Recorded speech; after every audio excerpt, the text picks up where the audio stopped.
Yeah, so we're going back into other areas of burnout prevention and recovery for mothers and cycle breaking mothers. So there's many different areas in burnout prevention and recovery. I'm not going to get into every single one. I've kind of bolded some of the stuff I'm going to touch on more here. But again, I don't like oversimplify things of like, here's the two things you can do to fix this complex issue. There's many issues that are complex, multi-layered. This is to let you know there's lots of things and there's multi-layers of approaching burnout prevention and recovery. But when it comes to boundaries and motherhood, I'm going to talk about more of like that work-life balance and again, we talked a bit about, how we can use that cycle breaking piece to be like, what are our higher order values and how do we have meaning in the changes we make for ourselves, that they're good for us and also good for our families and good for future generations, like that they're more in alignment with the values we want to be parenting from and teaching the next generation. Also talk about more positive coping, like dealing with things directly, looking at patterns of over and under functioning, and boundaries and assertive communication. Because I think boundaries and being able to communicate our boundaries are essential in burnout prevention and recovery. And I do want to just mention that when we're looking at changing patterns and preventing and recovering from burnout, we have two levels to work with. Many areas in our own work, we have two levels. We have what is internalized in ourself, like what are the parts of us that have taken on certain beliefs? What are the emotions and the discomfort that comes up? Our nervous system is all about protecting us and keeping us safe. Our conscious mind is like the tip of the iceberg. It's about 5 to 10% of what's running the show. So anytime we are changing an old pattern, we will encounter some discomfort, like to mild discomfort to straight up, this feels awful. There's different levels. But that is not a sign that we shouldn't do it, that it's wrong. It's like this is actually part of the process and integration is when we do something differently, our nervous system likes predictability, something unknown can feel unsafe until we get used to it and have time to integrate it.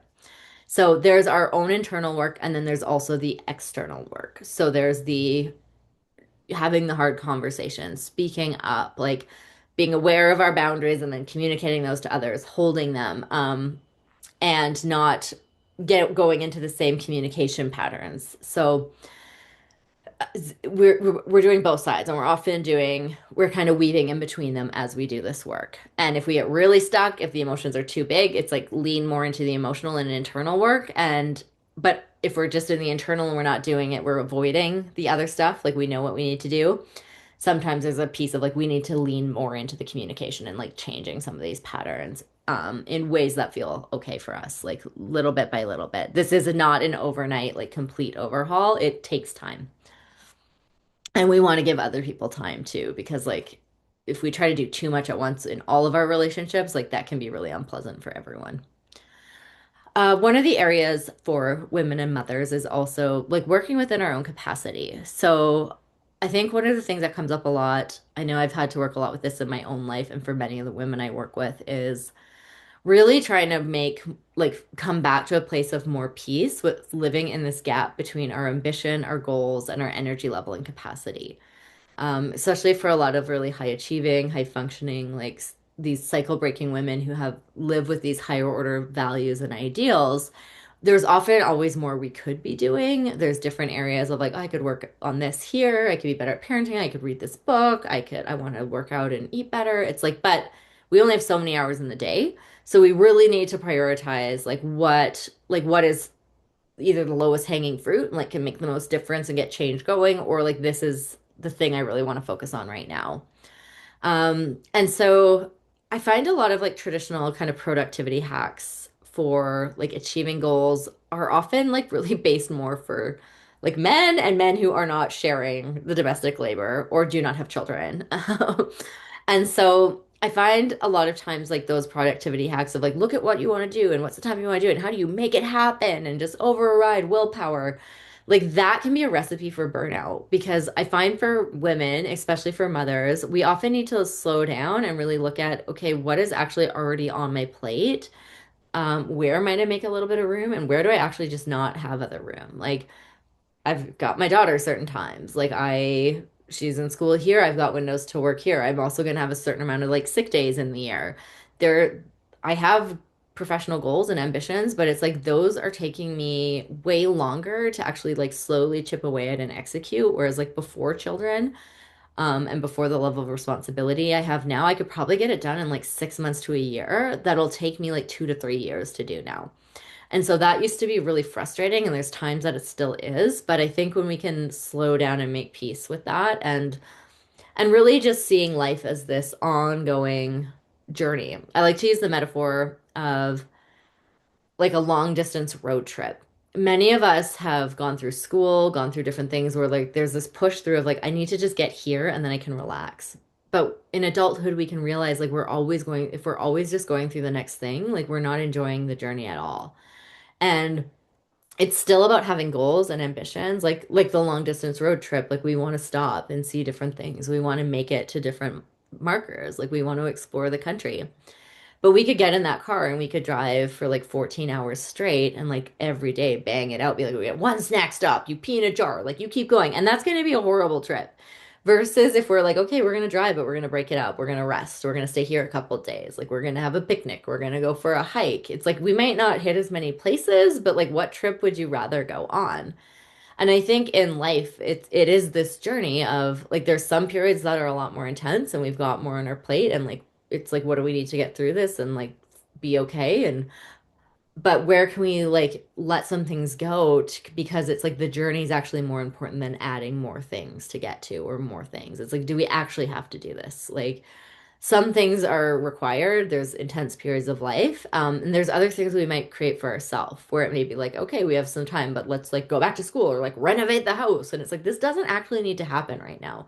Like, is it worth the trade-off? Like, yes, it would be nice, but what's the actual like price we pay for this? And like, how much energy does this take? How are we going to feel? How's that road trip going to be? So sometimes it's like we need to, it's like permission to slow down and to drop some things and to like delay like how things play out longer term and really seeing that that's not a loss. Like that is about having a more successful, rich life because we can actually have space and it can be a more enjoyable experience. Another area that I see come up a lot for moms and burnout, we talked about communicating with like partners or husbands around seeing like how is domestic load shared, like how much are you taking on in that like adult emotional labor. But also as children get older, there's a couple things that can come up for moms that I see around burnout a lot as well too. And these are referred to as like the two-arm hug of parenting and like the baton relay toss. So with parenting, like a lot of times for many moms, and I've worked with families and children in school systems, in residential. Like my early career was all with families and like children from kindergarten to grade 12 and really complex areas. But sometimes a common thing for mom will be like, "Oh, I'm yelling at my kids all the time," or "I'm losing my patience. I don't like feeling like this."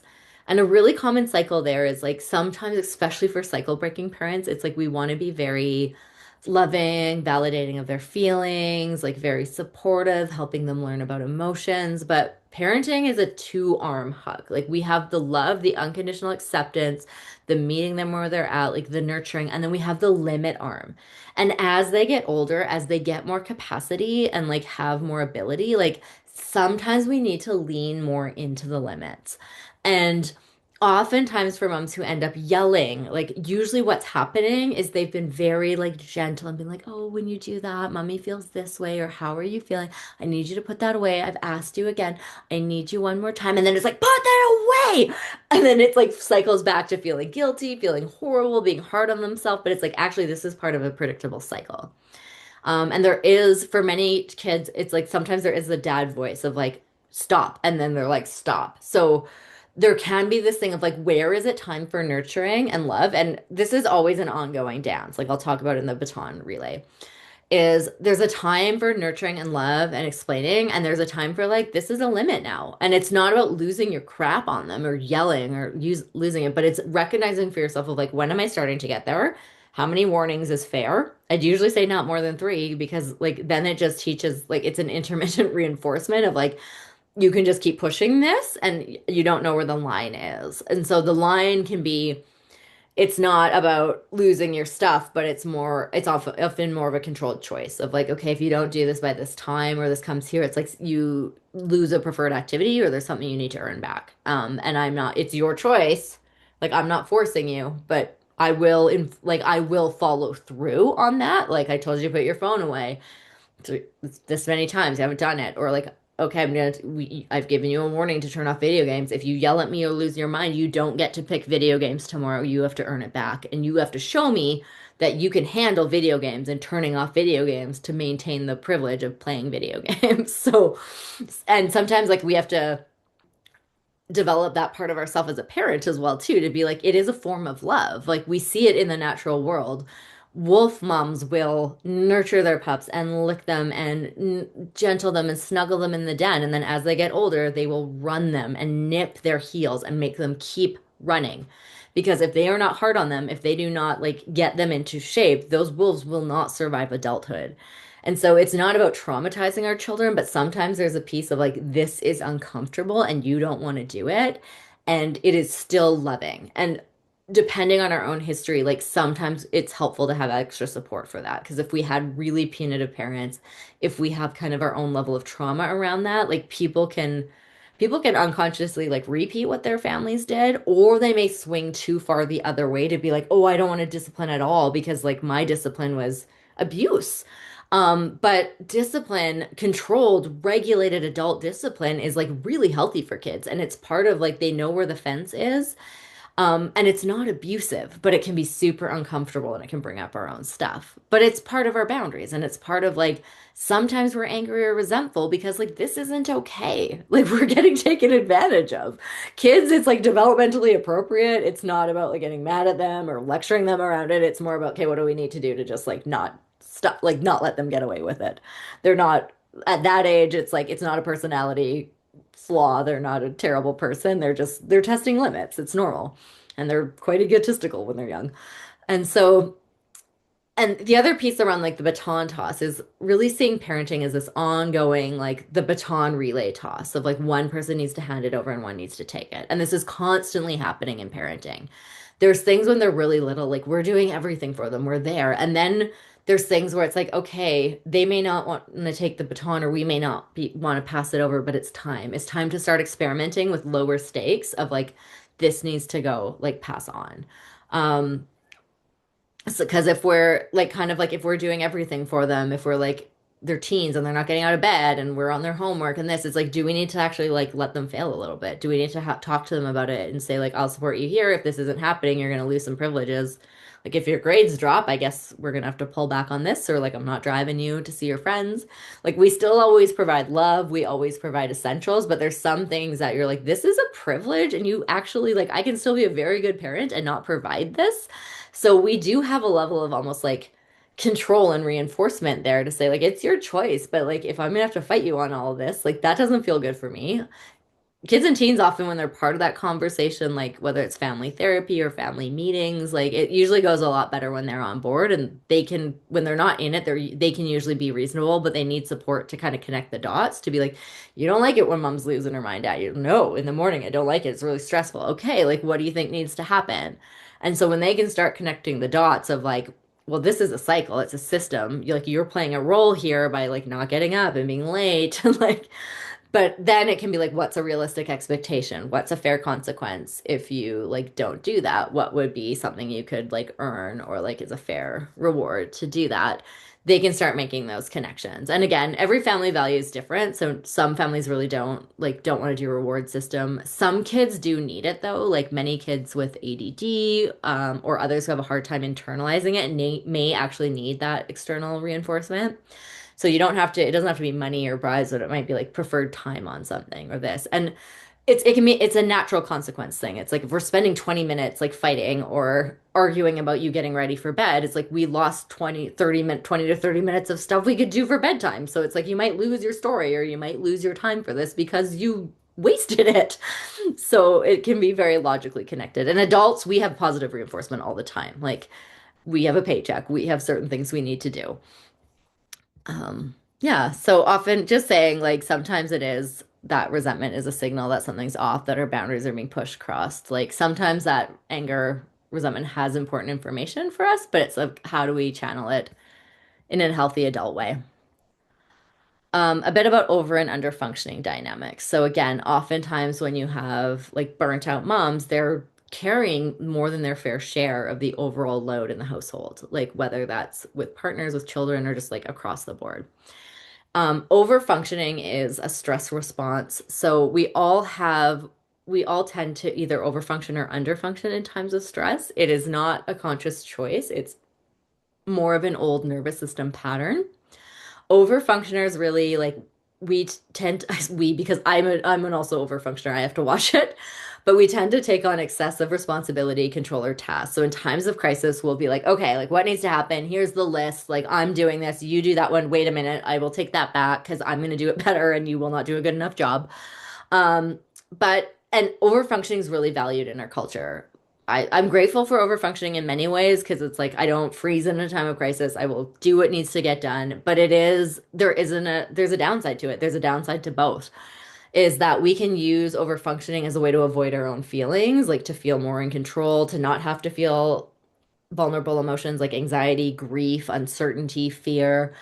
Also overfunctioners, like we don't in terms of burnout, an important thing to know if you're an overfunctioner is that we will not notice that we're like tired or burning out until we're already like really in the more moderate or severe.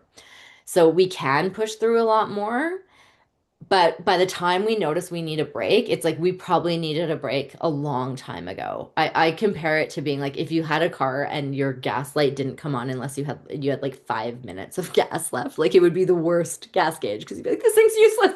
Like I'm panicking, or I'm on the side of the road. Like it should give you more time so you can have some chances to stop at a station. Overfunctioners, like we often need to actually start scheduling self-care and breaks before we need it because we can easily override it and not feel it. So if sometimes they're like, well, I don't know, I don't feel like I need a break, you might be an overfunctioner and like you might not actually notice it, but you need to start taking it earlier. Um, and so it often comes at the expense of our own well-being or self-care. And underfunctioning is the opposite response. It's kind of people go into like a freeze mode or pull back. They may feel helpless, like they may be like, I don't know what to do, show me what to do. And they rely on others to take the lead. So it often resembles like a freeze response. And the thing in relationship dynamics is like when you have the more overfunctioning you have, the more underfunctioning you have. So it's not about demonizing each other, getting in fights, whether it's our partner or our children. But it's like if we're over functioning, they are likely going to be under functioning more. So we do need to like work with our own. If we're an over functioner, we need to work with that and step back. I often see that a lot with moms, in terms of like letting. Sometimes there's like in Fair Play, she talks about minimum standard of care to be like, do you trust your children will be safe and alive with your partner? And like, they're going to survive this. It's like, then you need to step back and let him figure it out and let him not do as good of a job as you and not micromanage it, not come in and be like, the counters weren't right properly or this wasn't done. Be like, nope, he's figuring it out. It's good enough, minimum standard of care, and I need to shut up and get out of the house and go take care of myself and let him find his own rhythm, let him find his own way. Same with our children. Sometimes there's things where it's like, oh, but it's like, I just want to get in there and it would be a lot better if I helped you with this. And this would be like, no, like let them do it. Like if you need to build it into your routine of like you clean up some other things or you have support in there, fine. But if you're always taking over and it needs to be up to your standard, it's like we are also feeding into that cycle where there's no space for us to take a break. And the other people are not developing their own skill in their own way and their own confidence in doing it so that they're under functioning more. The other piece that's really important around burnout is like I don't think we can separate it is the boundaries piece of it. So boundaries are really this invisible barrier, like what separates me from you, what I'm responsible for and what I'm not responsible for. So this can be our own personal boundaries and our workplace like caretaking boundaries. Boundaries are not like a punishment on anyone else. They're not meant to control anyone else, but it's really that piece of like almost going back to the gas gauge. It's like we can't rely on anyone else to be always monitoring what our energy level and capacity is. Like, are we okay or not okay? Can we take on more or not? Like, that is not fair or realistic to put on anyone else. We are the best. person to be able to be monitoring for that for ourselves. So we need to be aware of that and then say, like, where can we communicate? Like, what changes can we make? Where can we step back? What patterns do we need to break in that? And again, it's not about controlling anyone else. And that can be a part that often gets missed in boundaries. When we communicate our boundaries, we hope people follow along. We hope they're on board. But a real boundary actually doesn't require anyone to do anything different. It can be like, hey, if if you're phoning me and you've been drinking, I'm not up to talking to you. And instead of being like, you keep calling me when you're drinking, it's like, just don't pick up the phone or hang up. Like, it doesn't require the other person to actually follow it or not. It's more of like, I'm communicating this. I hope we can do it together. And if not, I'm still planning to go forward, even if I don't, the boundary doesn't require you being on board with it.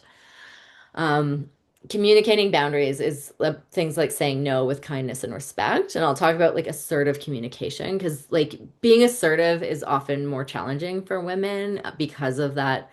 We can feel bad or like we're not being nice or that it's mean versus like it's just clear, it's direct, it can be uncomfortable, but it doesn't have to be mean. And when we're not in that cycle of like exhaustion and passive and then swing over to like aggressive and like dysregulated, it's like then we can actually communicate more in a regulated, like assertive way. Um, and again, some of those challenges are disrupting the status quo, other people's reactions, fear of pushback. People don't always like it. It can feel uncomfortable even when people are supportive because we're changing a dynamic and that feels uncomfortable on an unconscious level for any relationship.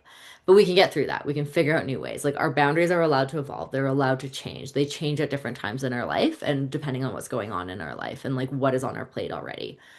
I mean, we might be volunteering somewhere and love that and then have a family health crisis and just be like, I actually, like, I'm not okay trying to do all of this. I have to let something go. And like, I might need to step down at the volunteer place because I have to take care of my family. Or maybe I'm just rushing into my family and I actually don't want to be doing that. My boundary was not wanting to caretake because we didn't have that relationship. So maybe I need to help them connect with resources and talk to other family and step back and be like, this is what I'm okay doing. And I'm not doing more than that. And then work with our own guilt. Yeah, so we also have to work with our own feelings, our guilt, our discomfort. I often talk about with boundaries, when we're expanding our comfort zone with something we're not used to doing or developing a new skill, there's a book called Feel the Fear and Do It Anyway. It's like we're always with a new skill set, we're working in this edge of our comfort zone where there's always going to be some fear and discomfort, and we have to keep pushing that edge, not putting ourselves into fight or flight or trauma, but just like, okay, this is uncomfortable. The more we do it, like the more confident we get. And then we don't feel fear anymore, or not to the same level. We know we can do it. We have more resiliency to draw from. Many times I find for women in particular, like we often are like we don't want to feel guilty. We want to feel everyone to feel okay with what we're doing. And then it's like, oh, when I feel that, then I can do it. But I think we need to feel the guilt and do it anyway and feel the discomfort. And for depending on how intense this is, like for many women, actually part of the process of breaking this pattern is sometimes it feels worse to take time for yourself than to just keep working to do laundry to like not stop because you can feel so guilty, you can feel so uncomfortable, but it's like keep taking it anyway. And know that it's part of the process. Like set it up so you're like, it's okay, the world's not gonna fall apart. Like I've really consciously chosen to take this much time in the week or in the month. And if it feels awful, like just take it and do it anyway. Sometimes we need that feedback loop of like, oh, I actually see the benefit. Like I didn't lose my crap when I was parenting. I had more capacity, like I was more present. I could actually laugh with my kids and really enjoy them. That it's like this taking care of myself is not actually depriving them of anything. It's actually letting me show up better. And so it's like this is uncomfortable, but I can do it. And when there's relationship pushback, sometimes actually like couples or families need to see that feedback loop too, where they're like, Mom, why are you doing this? Or like, oh, you're not spending time with us, or what, well, you didn't do this. But being like, oh, I can actually see that you need this time and you come back like more fun, more present, more relaxed. Like I want this version of you and I understand that you need this. Because I mean, there's a mental load and sometimes we're all wired differently. Like some partners are more um they don't need as much care. Like they can roll with it a lot. They might be more extroverted. They don't need alone time. And one partner might need a lot more and may need some recharge time, may need time just to themselves. Like those are not gendered, they're just personality differences. And so sometimes it takes that feedback loop to be like for everyone to feel more on board with the changes. In terms of communication styles, we have just like that passive, assertive, and aggressive. So passive is really, it's like, oh, it's okay, I'm fine, like not disrupting the status quo. We put other people's perceived needs ahead of our own. And I say perceived because sometimes it's true, but sometimes it's our own discomfort. Like some people might actually be fine with us saying, like, actually, no, I can't do that. And it's just our discomfort. Aggressive is when it's like our needs over everyone else, or it comes out in a dysregulated, like angry way. Assertive is really more of like valuing both the needs of others and our own. So it's standing up for ourselves in ways that we're not bullying anyone else. We are regulated. We are speaking with kindness and care. We value the relationship, but we're clear. And it's practice. Like it's not passive, it's not aggressive. It can still be uncomfortable because sometimes it's a new skill set. Most of us didn't have a lot of models, especially like healthy, yeah, it could be female models, like women models or male models of like what is actually assertive. I like Brene Brown's quote of like, don't shrink, don't puff up, but stand your sacred ground of like, how do we be kind of strong, but really caring and have an open heart and connect, but not lose ourselves, like not crumple in, not collapse, but also not like puff up or get defensive and aggressive. So it's really about kind of calling people in with love or talking about what's not working for us, um, and not and sometimes just having difficult conversations, knowing that they're in service to something good, and we're having them because we care about the relationship, we care about others, and we're trying to find a compromise and a solution that's better for everyone. And again, for women, like there's can often be a lot of conditioning about being expected to manage this emotional labor to make everyone else comfortable, to like, so sometimes we shrink away from those things because it can be uncomfortable, but it's still worth like it can still be worth having those conversations. And discomfort isn't a bad thing. And when we're doing it from a place of kindness, um, like speaking as we would want a good friend to speak to us.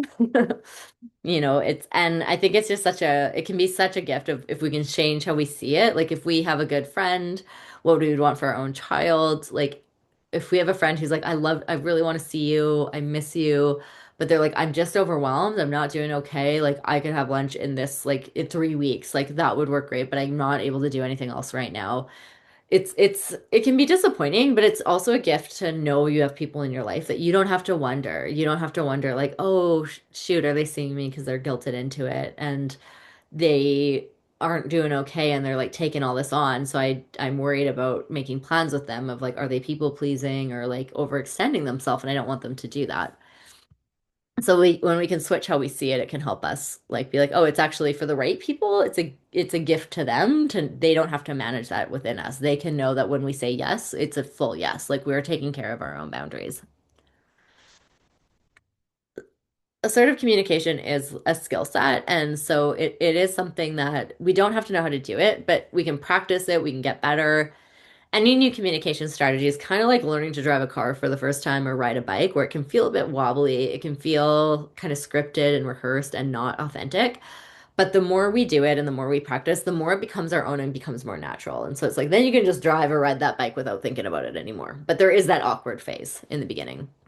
So sometimes things like iMessages can help. I'm not just like, you always want like, you always get me do everything. It can be like, I am feeling exhausted and I have been snappy and I don't like this. So can we please talk about a plan of like how we can work together to figure out some different options? Like, let's brainstorm some things. It's being clear and direct, taking space when we're overwhelmed. We don't have to say everything in the moment. Like sometimes we might need to go journal, we might need to calm down, we might need to sort out our own feelings first before getting clear of like, what do I want to actually say to this person? Like, what's my intention for the conversation? What's the hope?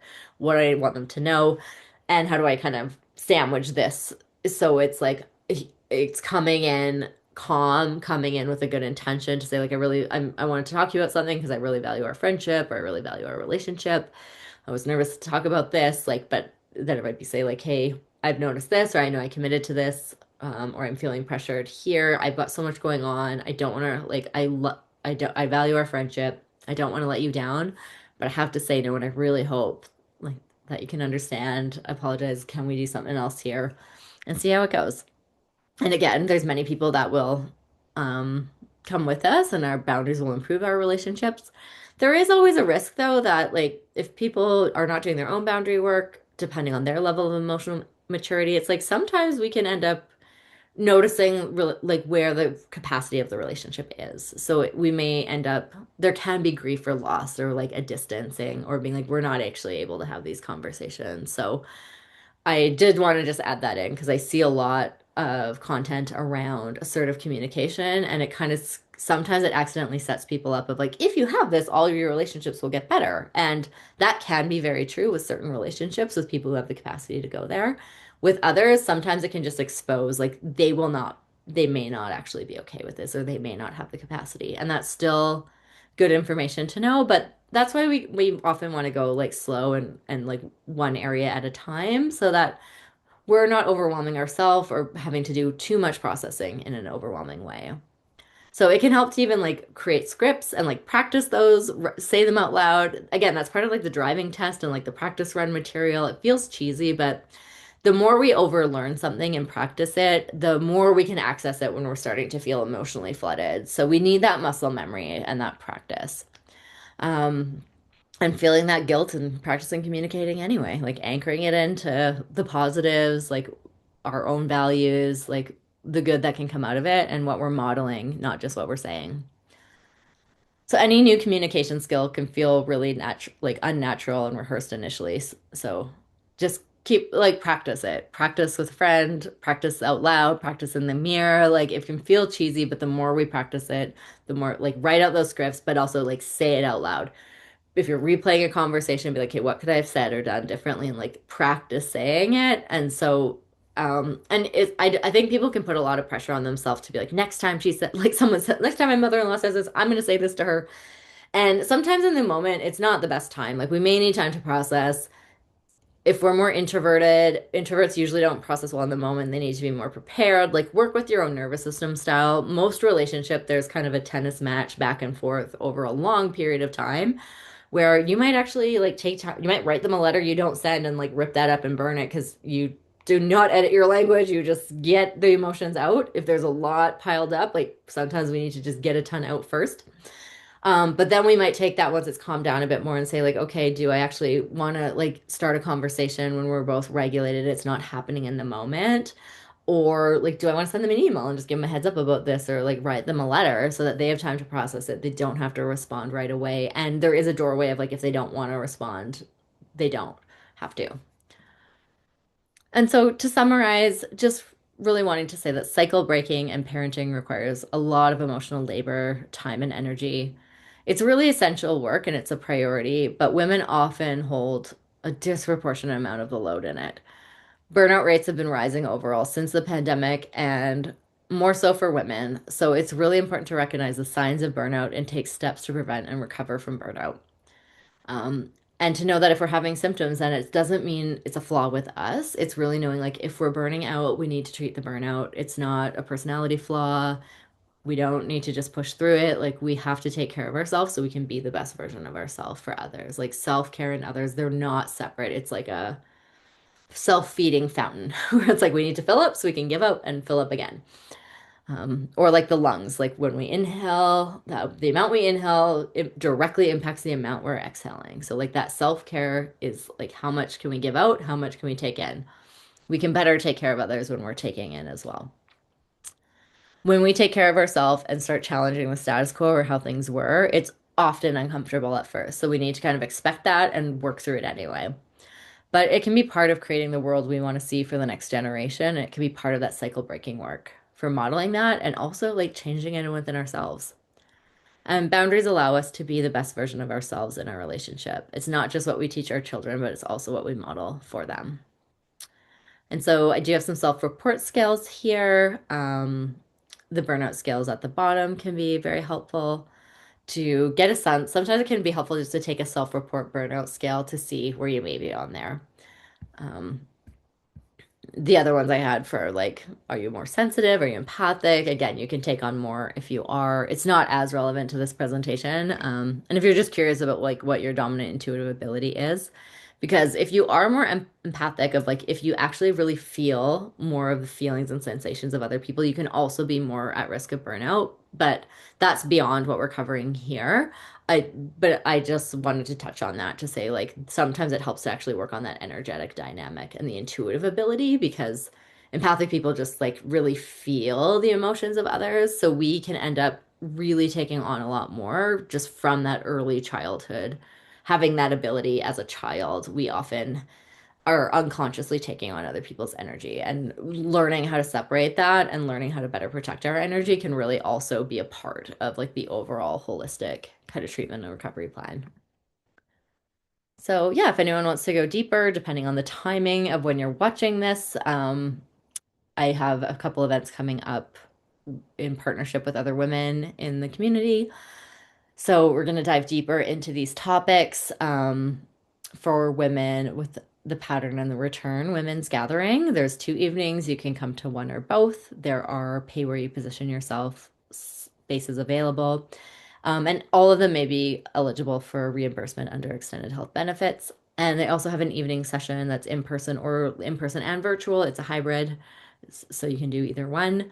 Boundaries in motherhood. It's postpartum in those early years of parenting when you're often separating like from your family of origins and creating your own little solar system. And that's when a lot of boundary stuff can come up for many families as well. And so you can see those, or I also like just checking out workshop courses under my website. I have different things that I offer throughout the year for women and groups as well.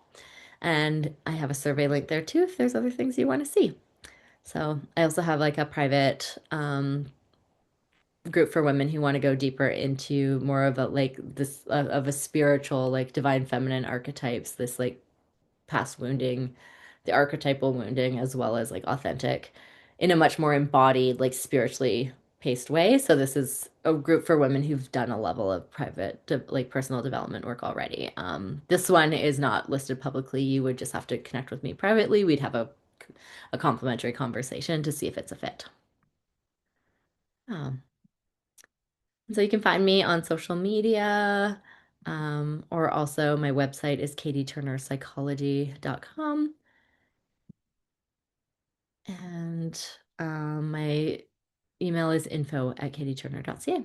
So thank you so much, and I hope that was helpful. I'd love to hear what you thought. And my plan is to continue to do other workshops and presentations and more kind of video podcast style. So I'd love to hear what you'd like to see, and that helps me shape future content. Thank you so much.